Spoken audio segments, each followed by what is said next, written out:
মৌলির কথায় রেগে গিয়ে মৌলির গলায় কাটারি ধরলো অনিরুদ্ধ। অবাক হয়ে গেল সবাই। হ্যাঁ বন্ধুরা, এমনটাই দেখা যাবে। তাই সম্পূর্ণ জানতে ভিডিওটিতে লাইক দিয়ে চ্যানেলটি সাবস্ক্রাইব করে দেখতে থাকুন। গল্পের শুরুতে দেখা যাবে ঠাকুরমশাই সিন্নি মাখার কথা বললে সবকিছু নিয়ে মৌলি সেখান থেকে চলে যেতে লাগে। তারপরেই ঈশানী বলে, মৌলি কোথায় যাচ্ছ তুমি? তখন মৌলি বলে, রান্নাঘরে। এই সবকিছু একসঙ্গে মিক্সার ব্লেন্ডারে দিয়ে দেবো, আর সেখান থেকেই একবারেই সিন্নি হয়ে বেরিয়ে যাবে। ব্যাস, তাহলে তো আমার আর কোনো খাটনি করা লাগবে না, বলো? তখন তো এই কথা শুনে ঈশানী পিনাক্ষী সহ সবাই অবাক হয়ে যায়। তারপরে কাবেরী হাসতে থাকে। তখনই দেখা যাবে অনিরুদ্ধ আর বাণীও হাসতে থাকে। কেউ কিচ্ছু বলে না। তারপরে অন্তরা বলে নমিতাকে, দেখেছেন মা, আমি নাকি একাই এরকম? আমার থেকেও বড় গাধা রয়ে গেছে। তখন তো মৌলি চুপ করে দাঁড়িয়ে থাকে। ওইদিকে কাবেরীকে তখনই নমিতা বলে, আর বলবেন না বেয়ান, জানেন তো অন্তরাও না ঠিক এরকমই ছিল, সবকিছু নিয়ে এরকম কাণ্ড কারখানা করতো।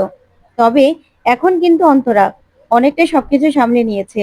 আমি তো ভাবতাম শুধু বড়লোকের মেয়েরা কাজে অলসী হয়, এরকম যে নির্বোধ হয় সেটা তো আমি জানতাম না। তখন তো মৌলি চুপ করে দাঁড়িয়ে থাকে। ওইদিকে নমিতা তখন কাবেরীকে এগুলো বলে আর হাসে। তারপরেই কাবেরী এই কথা শুনে তাকিয়ে থাকে। তখন ঈশানী রেগে যায় মৌলির ওপর আর বলে, আচ্ছা মৌলি, এত বছর ধরে তুমি দেখছো এখানে বছরে দুবার পুজো হয়, আর তুমি এই দেখলে যে সিন্নি কি ব্লেন্ডারে মাখা হয়? তুমি জানো না সিন্নি হাতে মাখতে হয়? তখন বাণী বলে, থাক না মা, আমি বরং সিন্নিটা মেখে দিচ্ছি, আপনি আমাকে বলে বলে দিন, তাহলেই হবে। তারপরে ঈশানী বলে বলে দিতে থাকে আর ওইদিকে বাণী সিন্নি মাখতে থাকে।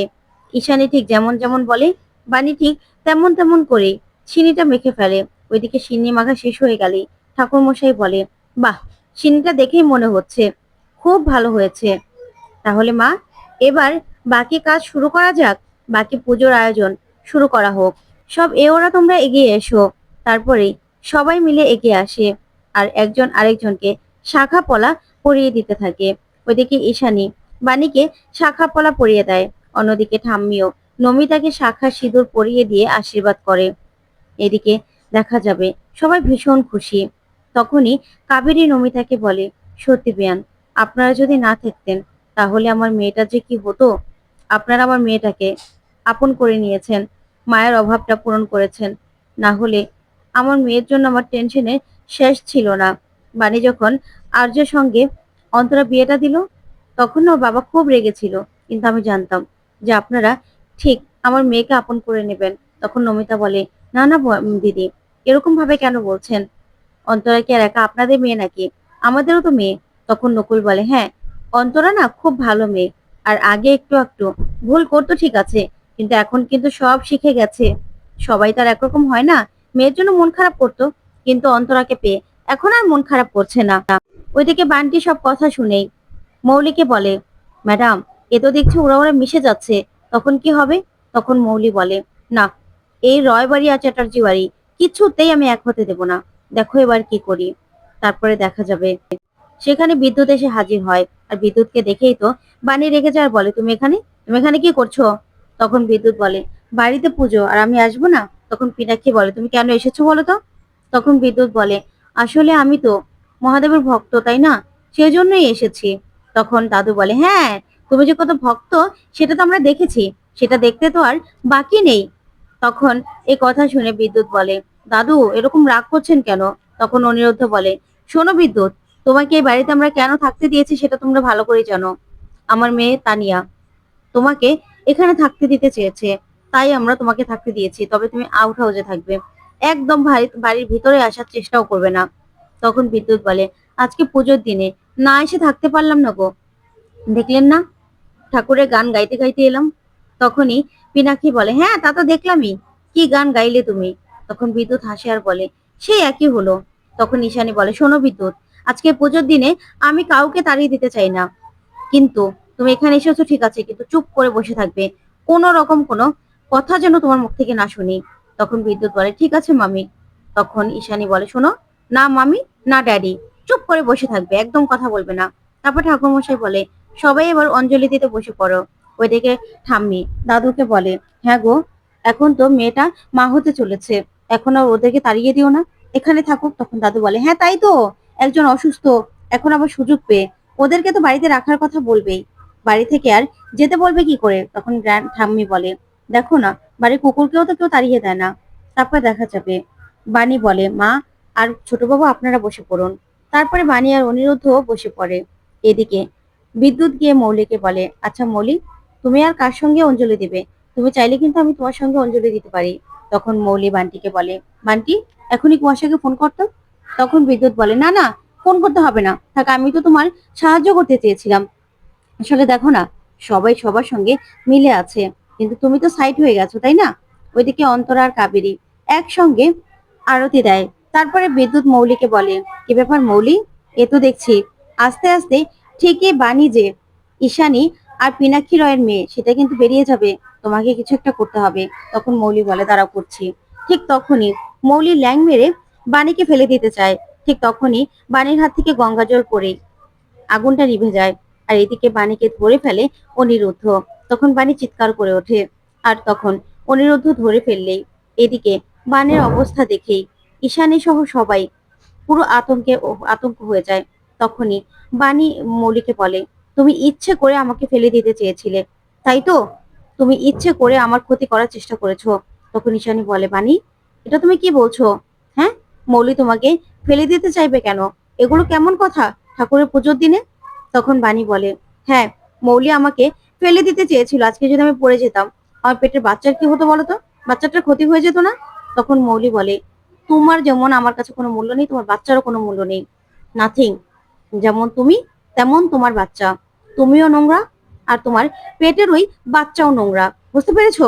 তখন তো মৌলির মুখে এই কথাগুলো শুনে ঈশানী, তারপরে পিনাক্ষী সবাই রেগে যায়। তখন ঈশানী বলে, মৌলি, তুমি এসব কি কথাগুলো বলছো? হ্যাঁ, এসব কি কথাবার্তা? তখন মৌলি বলে, আমি একদম ঠিক কথা বলছি। না ও এ বাড়িতে জায়গা পাবে, না ওর বাচ্চা। ও হলো একটা ক্লাসলেস, নোংরা একটা মেয়ে, ওর বাচ্চাও নোংরা। ঠিক তখনই পিনাক্ষী বলে, মৌলি, তুমি কিন্তু বাড়াবাড়ি করছো। তখন দাদু বলে, দিদি ভাই, তোমার কিন্তু একদম ঠিক হচ্ছে না এসব কথাগুলো। তখনই অনিরুদ্ধ এই কথাগুলো শুনে প্রচন্ড রেগে যাওয়ার কাটাইটা নিয়ে মৌলিকে চিৎকার করে মারতে যায়। ঠিক তখনই অনিরুদ্ধর এরকম রূপ দেখেই ভয় পেয়ে যায় ঈশানী, পিনাক্ষী সহ সবাই। ওইদিকে মৌলি তাকিয়ে থাকে অনিরুদ্ধর দিকে। ঠিক তখনই অনিরুদ্ধ বলে, তোমার এত বড় সাহস, তুমি আমার স্ত্রীকে অপমান করে কথা বলো, এত বড় সাহস তোমাকে কে দিয়েছে? এই বলে আবার কাটারিটা মৌলির গলা ধরতে যাবে।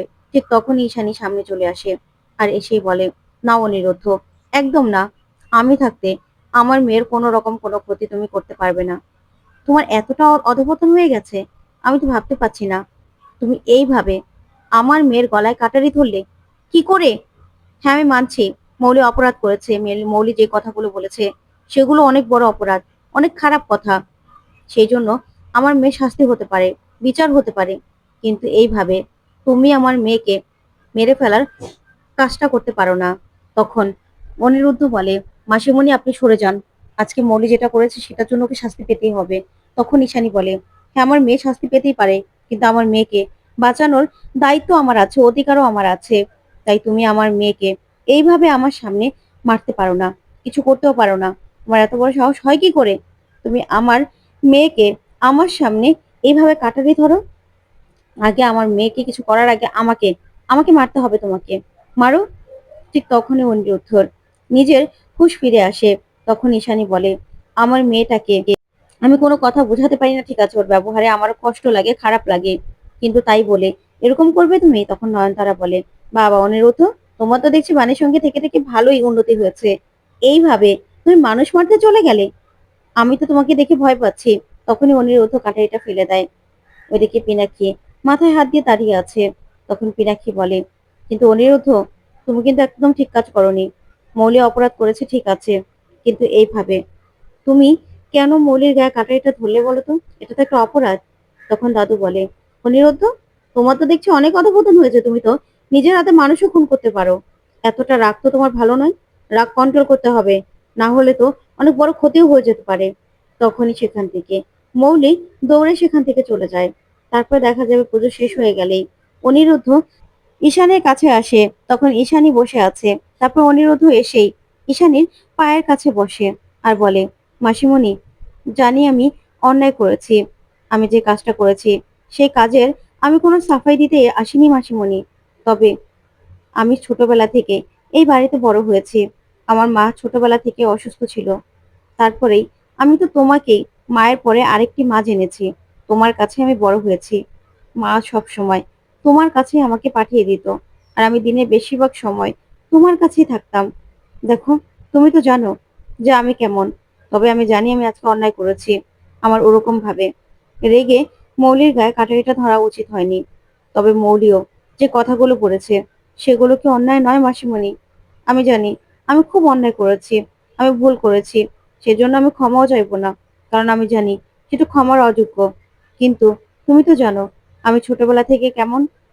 আমি মানছি ছোটবেলা থেকে মৌলি আর আমি একসঙ্গে বড় হয়েছি। মৌলি আমার ছোটবেলার বন্ধু।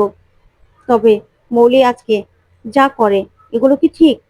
তখনই এই কথা শুনে ঈশানী বলে, আচ্ছা মৌলি তোমার ছোটবেলার বন্ধু, মানছি আমি, তুমিও মানছো, কিন্তু মৌলি যে আজকে এরকম হয়ে গেছে, কেন হয়ে গেছে বলতে পারো অনিরুদ্ধ? তুমি কি জানো কেন এরকম হয়ে গেছে? তখন অনিরুদ্ধ বলে, মাসিমণি তুমি আমাকে যে শাস্তি দেবে আমি সেই শাস্তি মাথা পেতে নেব। তখন ঈশানী বলে, তোমাকে আমার মেয়েটা খুব ভালোবেসেছিল, নিজের সবটুকু দিয়ে তোমাকে পাওয়ার চেষ্টা করেছিল, কিন্তু তুমি কি করলে? মেয়েটার সঙ্গে বেমানি করলে। মেয়েটাকে কথা দিয়েও ওকে বিয়ে করলে না। তুমি বিয়ে করে নিয়ে এলে অন্য একটা মেয়েকে। তারপর থেকে আমার মেয়েটা কেমন যেন অন্যরকম হয়ে গেছে। আমারও তো ওর ওর এই রূপ দেখলে খুব কষ্ট হয়। ও আমার কোনো কথা শোনে না, কোনো কথা বোঝে না। ও কারো কথা শোনে না। কিন্তু আমি কি করব? আমার মেয়েটার জন্য আমার যে বুকটা ফেটে যায়। তারপরেও আমার মেয়েটার এই অবস্থার জন্য কারা দায়ী বলো তো? এই সব কিছু হয়েছে কাদের জন্য? আর তারপরেও আমার মেয়েটাকে কতটা কষ্ট পেতে হয়। তুমি ওর গলায় কাটারি ধরলে। ওইদিকে বাণী গিয়ে সাথীকে বলে, মাসিমণি সবাই চলে গেছে, এবার তো বেরিয়ে আসুন। তখনই সাথী বেরিয়ে আসে। তারপরেই সেখান থেকে সাথীর জন্য রাখা শাখা পলাগুলো সাথী পরে নেয়।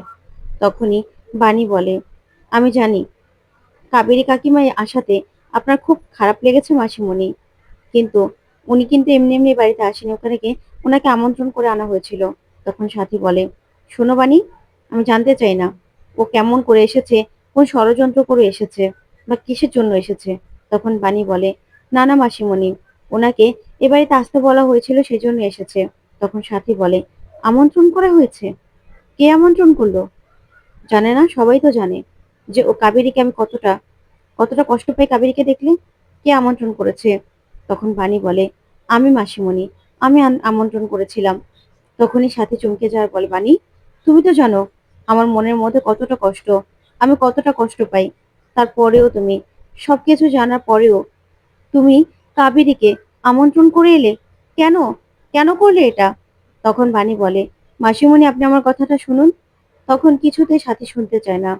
ওইদিকে অনিরুদ্ধ বলে, আমি জানি মৌলির সঙ্গে যেটা হয়েছে অন্যায় হয়েছে, কিন্তু বিশ্বাস করুন আমি যে মৌলিকে বিয়েটা করতে পারবো না সেটা আমি আগেই বলে দিয়েছিলাম। তখন ঈশানী বলে, কাকে বলেছো তুমি? তখন অনিরুদ্ধ বলে, আমি ঠাম্মিকে সবটা জানিয়েছিলাম। ঠাম্মিকে বলেছিলাম আমি মৌলিকে সবটা বলবো, কিন্তু ঠাম্মি আমাকে বলেছিল আমি যেন কাউকে কথাটা না বলি। ঠাম্মি সবটা সামলে নেবে। ঠাম্মি সময় হলে সবটা সবাইকে বলবে। তখন ঈশানী বলে, আমার মেয়েটা ভুল করেছে। ও যে কতটা বোকা সেটা না এখন বুঝতে পারছি। ও ভুল করেছে তোমাকে ভালোবেসে, অন্যায় করেছে। সেটা শাস্তিই তো আমার মেয়েটা পাচ্ছে। আমার মেয়েটা পুরো অন্যরকম হয়ে গেছে। তখনই অনিরুদ্ধ বলে, মাসিমণি বিশ্বাস করুন আমি এরকম কিছু করতে চাইনি, কিন্তু আমি মৌলিকে কোনোদিনও ভালোবাসতে পারিনি। ওইদিকে দেখা যাবে সাথী বাণীর উপর প্রচন্ড রেগে যায় আর বলে, বাণী আমি তোমার কোনো কথা শুনতে চাই না। তখন বাণী বলে, বিশ্বাস করুন একটা কারণ ছিল। আমি তো কাবেরী মাসি কাকিমাকে একা আমন্ত্রণ করিনি, তাপস মশাইকেও আমন্ত্রণ করেছিলাম। তখন সাথী বলে, কেন করেছো? তখন নয়নতারা এসে বলে, শুধু তো ও যায়নি, অনিরুদ্ধও গিয়েছিল আমন্ত্রণ